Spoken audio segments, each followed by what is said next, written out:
Iya. mungkin lagi ramai adanya pernikahan siri dari Inara Rusli dengan Ihsan Fahmi. Kalau boleh dijelasin secara Islam itu seperti apa sih Ustadz untuk pernikahan siri yang sebenarnya salah satunya memiliki pasangan yang sah? Jadi pernikahan siri sebenarnya sama dengan pernikahan pada umumnya gitu. Nah, beda ya, pernikahan siri ini kan hanya untuk keluarga dan tidak dicatat di kantor urusan agama. Sedangkan Rasulullah itu kan berpesan aulimu walau bisyatin, bikinlah walimah, bikinlah pesta, undang tetangga, undang saudara kita, walaupun hanya dengan memotong seekor domba, seekor kambing. Maksudnya apa?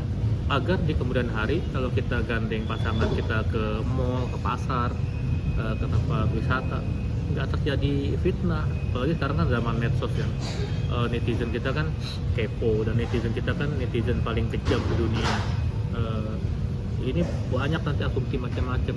Jadi nikah siri ini sah, halal menurut Allah asal memenuhi kriteria sama seperti nikah yang tercatat. Cuman bedanya kalau nikah siri mungkin hitam di atas putihnya hanya coretan-coretan, hanya lembaran sertifikat, apapun itu. Tapi itu sah karena kalau memenuhi syarat. Syaratnya apa? Yang paling mutlak tuh wali. Gimana mungkin kita ijab qabul kalau nggak ada wali?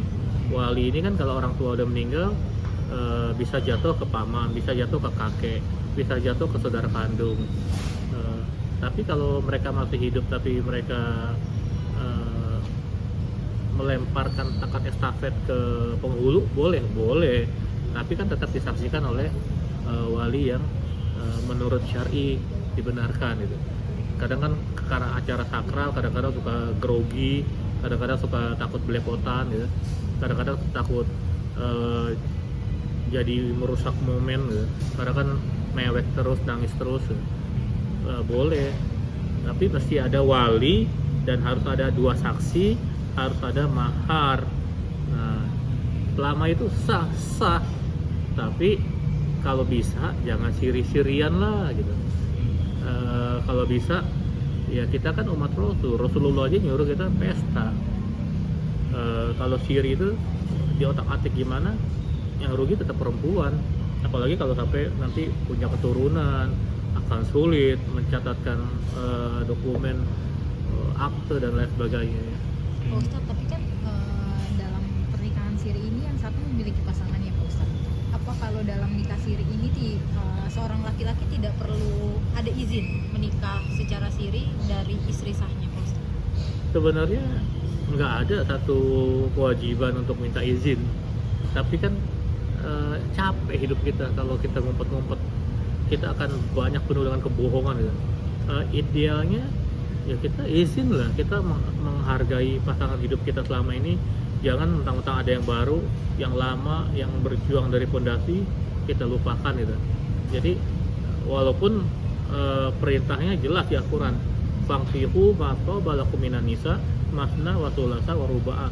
Wahai kaum laki-laki, nikahilah wanita yang kamu cintai, ya, bukan yang orang tua kamu pilih, bukan pilihan dari siapapun, yang benar-benar dari hati kamu cintai.